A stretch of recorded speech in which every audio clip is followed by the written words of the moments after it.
This fire sleeve just came off my airplane, soaked in fuel.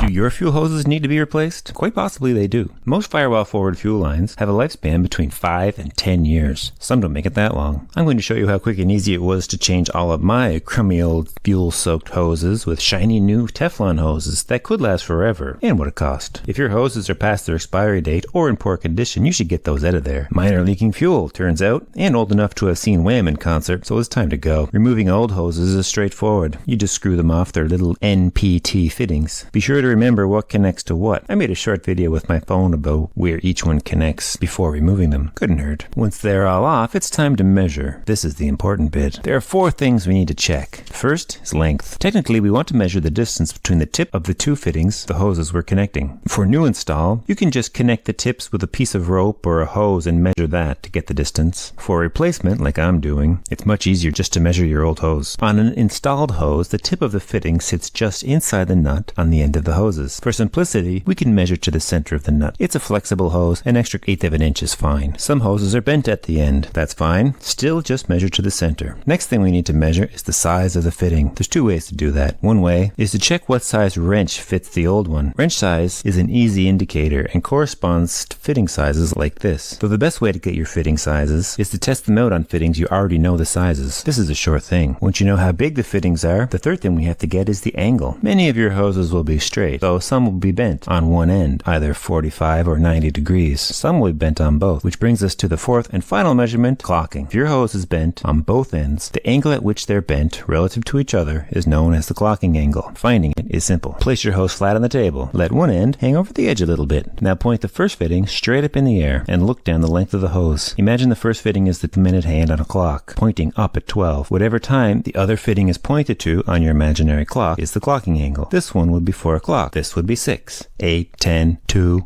11. You get the idea. Oh, no? 7, 3. Sinking in? Do I need to do 5?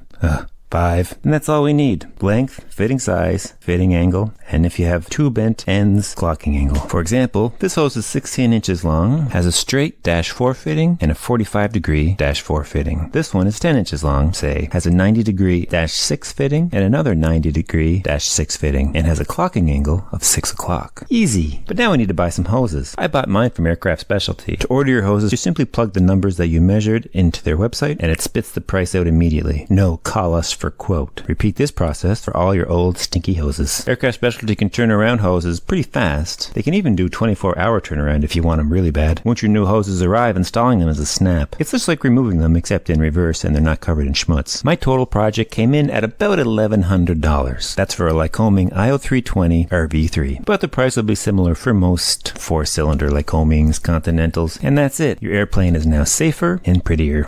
That's replacing your fuel and oil hoses. Thanks for watching. Thanks for Dynon for sponsoring. See you in the next.